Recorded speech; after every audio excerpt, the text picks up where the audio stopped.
ಈ ಒಂದು ಪೇಸ್ಟ್ ಹಚ್ಕೊಂಡು ಚೆನ್ನಾಗಿ ಮಸಾಜ್ ಮಾಡಿ ಬಿಸಿ ಬಿಸಿ ನೀರು ಹಾಕಿ ಬಾಣಂತಿಗೆ ಸ್ನಾನ ಮಾಡಿ ಮಲಗಿಸ್ಬಿಟ್ರೆ ಚೆನ್ನಾಗಿ ನಿದ್ದೆ ಬರುತ್ತೆ. ಮೈಕೈ ನೋವೆಲ್ಲ ಹೊರಟೋಗುತ್ತೆ. ಸೊಂಟ ನೋವು ಇರಲ್ಲ, ಮೈಕೈ ನೋವು ಇರಲ್ಲ, ತುಂಬ ಚೆನ್ನಾಗಿ ನಿದ್ದೆ ಬರುತ್ತೆ.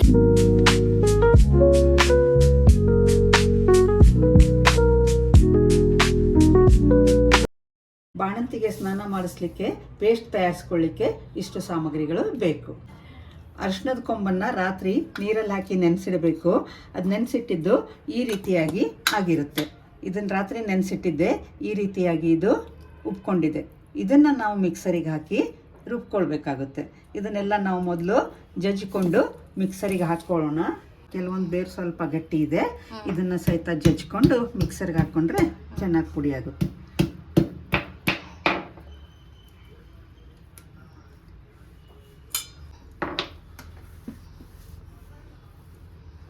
ಈಗ ಅರಿಶಿನ ಜಜ್ಕೊಂಡಿದ್ದಾಯ್ತು. ಓಕೆ, ಇದಕ್ಕೆ ಏನೇನು ಹಾಕ್ತೀರಾ ಈಗ?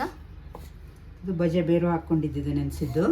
ಆಮೇಲೆ ಅದ್ರ ಜೊತೆಗೆ ತೊಳೆದು ಇಟ್ಕೊಂಡಿರೋಂಥ ಬೇವಿನ ಸೊಪ್ಪನ್ನು ಇದ್ರ ಜೊತೆಗೆ ಹಾಕ್ಕೊಳ್ಬೇಕು. ಬೇವಿನ ಸೊಪ್ಪು ಏನಕ್ಕೆ ಹಾಕ್ತಾ ಇರೋದು? ಇದು ಅಷ್ಟೇ ಕಹಿ ಇರುತ್ತೆ, ಬಾಣಂತಿ ಹಸಿ ಮೈ, ಅದಕ್ಕೆ ಇದನ್ನ ಕಹಿಯಾಗಿರೋ ಬೇವಿನ ಎಲೆ ಹಚ್ಚೋದ್ರಿಂದ ಇದು ಬಾಣಂತಿಗೆ ಉಪಯೋಗ ಆಗುತ್ತೆ.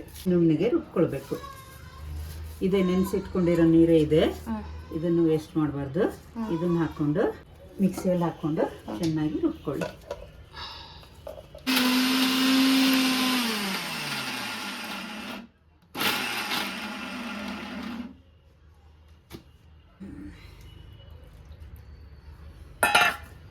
ನೀರು ಹಾಕ್ಕೊಂಡು ಚೆನ್ನಾಗಿ ರುಬ್ಕೊಳ್ತೀವಿ.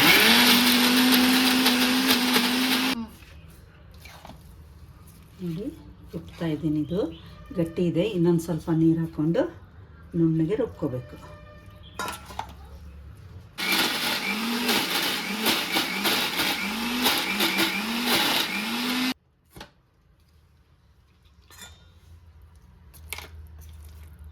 ಇಷ್ಟು ನುಣ್ಣಗಾಗಿದೆ. ನೀವೆಷ್ಟು ನುಣ್ಣಗೆ ರುಬ್ಕೊಳ್ತೀರೋ ಅಷ್ಟು ಬಾಣಂತಿಗೆ ಮೈಗೆ ಹಚ್ಚಲಿಕ್ಕೆ ಚೆನ್ನಾಗಿರುತ್ತೆ. ಇನ್ನೊಂದು ಸ್ವಲ್ಪ ನುಣ್ಣಗೆ ಮಾಡ್ಕೊಳ್ಳಿ.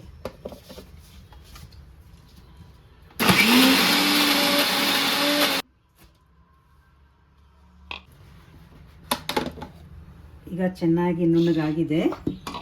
ಇದನ್ನು ಪ್ಲಾಸ್ಟಿಕ್ ಡಬ್ಬದಲ್ಲಿ ಎತ್ತಿಟ್ಕೊಳ್ಬೇಕು.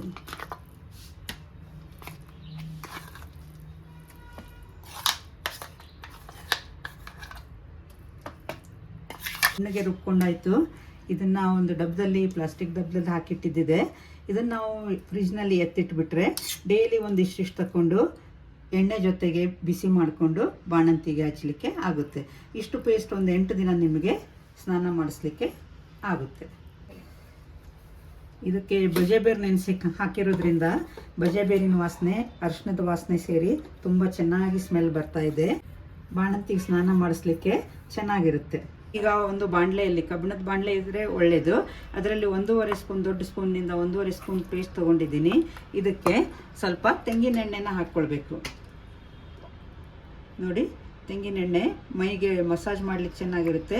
ಎಣ್ಣೆನ ಹಾಕ್ಸ್ಕೊಂಡು ಎಣ್ಣೆನ ಹಾಕ್ಕೊಂಡಿದ್ದನ್ನು ಮಿಕ್ಸ್ ಮಾಡ್ಕೊಂಡಿದ್ದಿದೆ.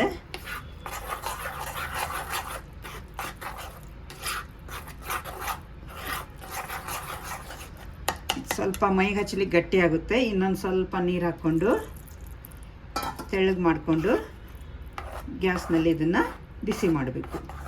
ಈಗ ಇದಾಗಿದೆ. ಈ ಪೇಸ್ಟನ್ನು ತಣ್ಣಗೆ ಹಚ್ಚಲಿಕ್ಕಿಲ್ಲ, ಬಾಣಂತಿಗೆ ಥಂಡಿ ಆಗುತ್ತೆ. ಇದನ್ನು ಕಾಯಿಸ್ಕೊಂಡು ಬಿಸಿ ಬಿಸಿ ಸ್ವಲ್ಪ ಬೆಚ್ಚಗಿರುವಾಗಲೇ ಬಾಣಂತಿಗೆ ಹಚ್ಚಿ ಮಸಾಜ್ ಮಾಡಬೇಕು.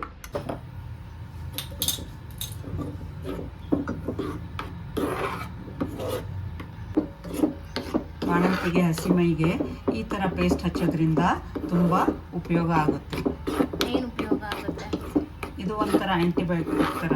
ಬಾಣಂತಿ ಮೈ ಹಸಿಯಾಗಿರುತ್ತಲ್ಲ, ಅದಕ್ಕೆ ಪ್ರೊಟೆಕ್ಷನ್ ಅಂತ ನಾವು ಇದನ್ನು ಎಣ್ಣೆ ಅಷ್ಟೇ ಮಸಾಜ್ ಮಾಡ್ತಿರ್ತೀವಿ. ಎಣ್ಣೆ ಜೊತೆಗೆ ಅರಿಶಿನ ಮತ್ತು ಬೇವಿನ ಎಲೆ ಮತ್ತು ಬಜೆಬೇರು ಹಾಕೋದ್ರಿಂದ ಮಗುಗೆ ತಂಪು ಆಗೋಲ್ಲ. ಬಜೆಬೇರು ಒಳ್ಳೆಯದು. ಅದೇ ರೀತಿ ಅರಿಶಿನ ಮತ್ತು ಬೇವಿನ ಎಲೆ ಆ್ಯಂಟಿಬಯೋಟಿಕ್ ಥರ ವರ್ಕ್ ಮಾಡುತ್ತೆ. ಬೆನ್ನು ನೋವು, ಮೈಕೈ ನೋವು, ಸೊಂಟ ನೋವು ಎಲ್ಲ ಇದ್ದರೆ ಇದನ್ನು ಹಚ್ಚಿ ಚೆನ್ನಾಗಿ ಮಸಾಜ್ ಮಾಡಿ ಸ್ನಾನ ಮಾಡೋದ್ರಿಂದ ಕಡಿಮೆ ಆಗುತ್ತೆ. ಈ ಒಂದು ಪೇಸ್ಟ್ ಹಚ್ಕೊಂಡು ಚೆನ್ನಾಗಿ ಮಸಾಜ್ ಮಾಡಿ ಬಿಸಿ ಬಿಸಿ ನೀರು ಹಾಕಿ ಬಾಣಂತಿಗೆ ಸ್ನಾನ ಮಾಡಿ ಮಲಗಿಸ್ಬಿಟ್ರೆ ಚೆನ್ನಾಗಿ ನಿದ್ದೆ ಬರುತ್ತೆ. ಮೈಕೈ ನೋವೆಲ್ಲ ಹೊರಟೋಗುತ್ತೆ. ಸೊಂಟ ನೋವಿರಲ್ಲ, ಮೈಕೈ ನೋವಿರಲ್ಲ, ತುಂಬ ಚೆನ್ನಾಗಿ ನಿದ್ದೆ ಬರುತ್ತೆ. ಇದು ಇವತ್ತಿನ ಸ್ಪೆಷಲ್ಲು. ಈ ವಿಡಿಯೋ ಇಷ್ಟ ಆಯಿತು ಅಂದರೆ ಪ್ಲೀಸ್ ಲೈಕ್ ಮಾಡಿ, ಶೇರ್ ಮಾಡಿ, ಕಾಮೆಂಟ್ ಮಾಡಿ, ಸಬ್ಸ್ಕ್ರೈಬ್ ಮಾಡಿ. Thank you so much for watching.